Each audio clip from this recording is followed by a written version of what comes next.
Dans cet épisode, nous allons jeter un coup d'œil au showdown du Wamaster, opposant les ligues de Votann contre les démons du chaos. Nous sommes sur un bataillon, Cronus Hégémonie, avec en QG un Einhir champion, équipé de la relique Exactor pouvant générer des mortels sur des 6 non modifiés pour toucher, du trait Cronus Exemplary Hero permettant de faire une relance complète pour toucher, avec un bonus de plus une attaque et plus 1 pour blesser, contre les monstres et les personnages, avec une Whifffield Crest augmentant les points de vie de la figurine et donnant une invulnérable 4+, sans oublier qu'avec cet équipement, vous aurez accès au stratagème Overcharged Shield Crest. C'est le seigneur de guerre de la liste. Ajoutez un Grimnir, avec un pouvoir psychique Fortify, augmentant la résilience d'une unité, interface Echo pour générer 1 point de commandement, et Null Vortex contre les invulnérables. En relique, vous l'aurez deviné avec le pouvoir supplémentaire, nous avons le Murmuring Stave. On finit les QG avec un Cal amélioré en haut Cal, offrant une full relance des touches. Au niveau des équipements, on a le Volkit Désintégrator, le Mass Gauntlet, ainsi que le Teleport Crest, permettant de mettre le personnage en réserve pour arriver sur le champ de bataille à 9 pouces de toute figurine ennemie. Ainsi, vous aurez accès au stratagème Seed-to-Seed Transport pour retirer la figurine du champ de bataille à la phase de mouvement, afin qu'elle revienne à la fin de cette phase durant l'étape de renfort. Cela pourrait être très utile afin de sauver votre personnage d'une mêlée trop périlleuse contre votre adversaire, de prendre le contrôle d'un objectif en fin de partie, si vous êtes second joueur pour marquer vos points de victoire en fin de partie. Bref, c'est un excellent outil. Pour la relique, nous avons The First Knife générant des blessures mortelles. Et pour le trait, nous avons Warrior Lord offrant une full relance des blessures et la possibilité d'ignorer les règles empêchant la perte de points de vie. En troupe,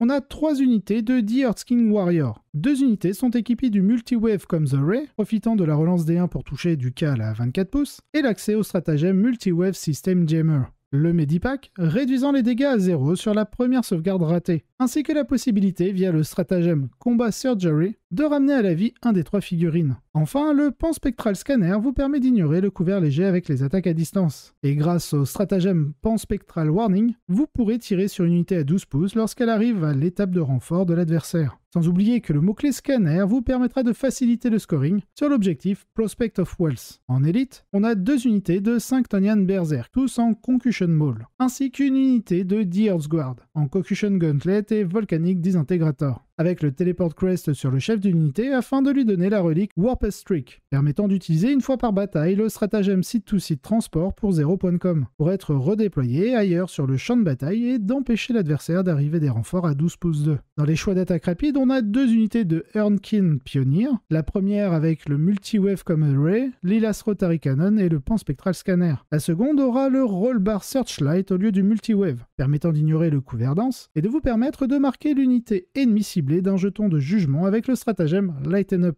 Pour finir, une unité de 2 Sagittor en MATR autocanon, offrant une protection berserk ainsi qu'une projection grâce au débarquement. Pour la liste démons du chaos, nous avons un bataillon en Chaos Undivide ainsi qu'une patrouille en corne. Du côté des QG, le Bloodthirster. Au niveau de ses options, il y a quelques changements par rapport à ce que l'on peut voir d'habitude. Le Blood Drinker Talisman lui permettant de récupérer des points de vie sur un 5+. Pour le trait, on a Brazen Hide pour obtenir une capacité lui permettant d'ignorer la perte de points de vie sur 5+. Le tout combiné à l'amélioration exaltée Indomitable Onslaught pour ne pas perdre plus de 8 points de vie par phase. Ce sera le seigneur de guerre de l'armée. Il sera accompagné par son meilleur copain de Cinch. Ça va? J'espère que vous avez pas trop mal à votre fluff. Sous la forme de 2 Changecasters équipés du Staff of Change. Pour ce qui est des pouvoirs psychiques, Infernal Flame et Infernal Gateway pour le premier, Bolt of Change et Gaze of Fate pour le second. En troupe, nous avons 3 unités de 10 démonettes avec les icônes et instruments du chaos, ainsi qu'une unité de 3 Nurglings pour leur infiltration. En élite, dois-je vraiment en parler? 3 unités de 5 flammeurs. Du côté de la patrouille, en QG nous avons Scarbrand, fort utile pour son aura permettant de bloquer certaines unités adverses dans des phases de mêlée meurtrière. En troupe, 2 unités de 10 Bloodletter avec icônes et instruments. Pour finir avec la liste en attaque rapide, une unité de 5 Flesh Hounds. Avec cette patrouille dédiée à Khorne, cela ouvre ses effets de Tempête Warp, permettant de pouvoir lancer Fury of Khorne à tout moment, augmentant ainsi l'impact de mêlée de toutes vos unités Khorne. Qui n'a jamais rêvé d'un Bloodthirster à 18 attaques, de force 8, PA-3 et dégâts 2. Pas de forteresse et katane en vue, mais les Votann sont toujours très sérieux. Les berserks de Cronus sont spectaculairement méchants et ils ne sont pas les seuls ici.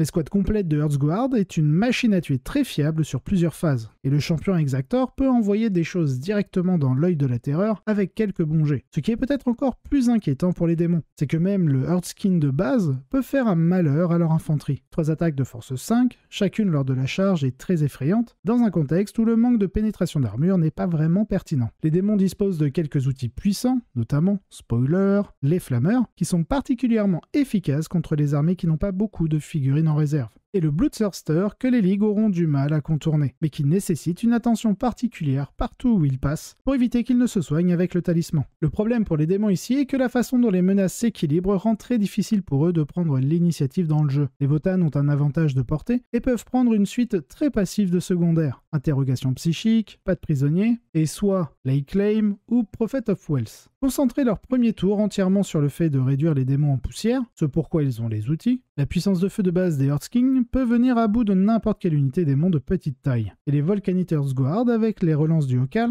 peuvent prendre plusieurs cibles en un clin d'œil, tout en se redéployant pour le faire de n'importe où, et peut brutalement punir les démons s'ils gardent trop de matériel en réserve. Les flammeurs ne contre-attaquent pas si bien que ça si le Fortify est activé, et ils mourront à peu près contre tout ce qui les touche en mêlée dans le tour. Pire, le fait d'avoir des Sagittors pour mettre les berserks en scène permet aux Votann d'éviter une grande partie du milieu de la table pour à peu près tout, sauf le Bloodthirster buffé, même Skarbrand, car son aura leur donnant plus une attaque signifie qu'une seule escouade a une réelle chance de le mettre en rond, car son aura leur donnant plus une attaque signifie qu'une seule escouade a une réelle chance de les mettre en péril, surtout s'il a des jetons de jugement. J'ai l'impression qu'une mission différente pourrait donner aux démons un peu plus de chance ici, un déploiement en coin avec un primaire moins orienté vers la fin de partie, où ils peuvent utiliser un peu plus leur plus grand nombre pour jouer la mission, et avoir une partie plus facile sur Reality Rebels aiderait beaucoup. En l'état actuel des choses, on a l'impression que les Votann ont trop de latitude pour gérer la façon dont leur considérable pouvoir de tuer est utilisé ici. Et comme les démons sont particulièrement vulnérables à une grande partie de ce pouvoir, cela va être assez désordonné. Je pense que dans ce jeu, la solution pourrait être de se montrer agressif, de pointer le Bloodthirster sur la Earthguard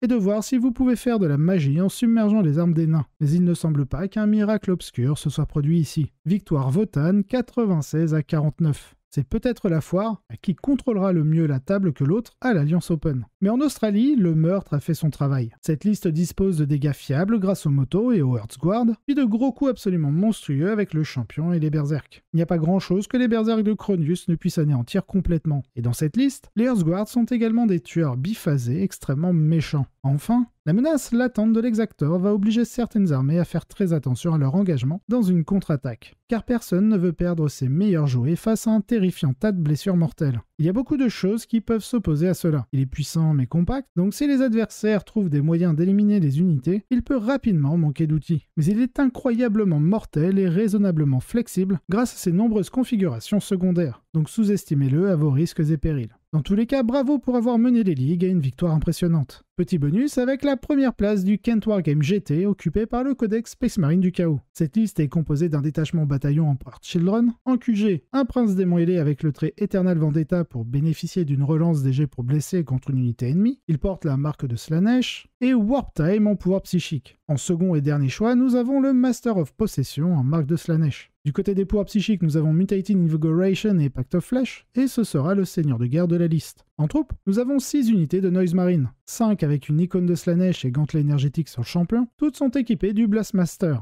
En élite, une simple unité de 10 possédés avec une relique, la Black Rune of Damnation. Pour les attaques rapides, nous avons une unité d'un Chaos Spawn, ainsi qu'une unité de 5 Warp Talons. Nous passons ensuite au détachement Vanguard, avec en QG un Changecaster en Staff of Change. Les pouvoirs psychiques ne sont pas annoncés sur la liste, mais on peut imaginer facilement Infernal Flame pour améliorer la létalité des flammeurs, parce que oui, spoiler, qui dit détachement démon dit flammeur, ainsi qu'un Infernal Gateway pour générer des blessures mortelles. Bien entendu, vous l'aurez deviné, en élite, nous avons 3 unités de 5 flammeurs. Qu'obtenez-vous si vous combinez la meilleure légion de Space Marine du Chaos avec un détachement de démons incroyablement méchants, une armée extrêmement effrayante? Je suis sûr que vous serez choqués de l'apprendre. La raison pour laquelle on ne le voit pas plus souvent est que tous les événements ne l'autorisent pas. Le règlement stipule que les Emperor Children ne peuvent amener que des démons de Slaanesh. Mais oui, Là où c'est valable, c'est très efficace. Les Noise Marines vous donnent un outil puissant pour réduire l'ennemi à distance, avant que vous n'ayez à engager les flammeurs, incitant potentiellement l'ennemi à faire des mouvements irréfléchis que vous pouvez punir sans avoir autant recours aux appâts que certaines listes de flammeurs. Bien que l'armée est aussi une gigantesque unité mortelle de posséder, donc elle peut aussi jouer à ce jeu, extrêmement puissant, surtout dans les mains d'un joueur expérimenté. Mais il est accompagné d'un avertissement du type « Consultez votre organisateur de tournoi pour savoir si cette construction est valable », ce que le joueur explique très clairement dans son propre billet de blog sur l'événement, le lien dans l'article en description. Passons au rest of the best des 2 tournois. Pour le WoW Master, nous avons en 2e position Lashland Rig en Emperor Children et Démon.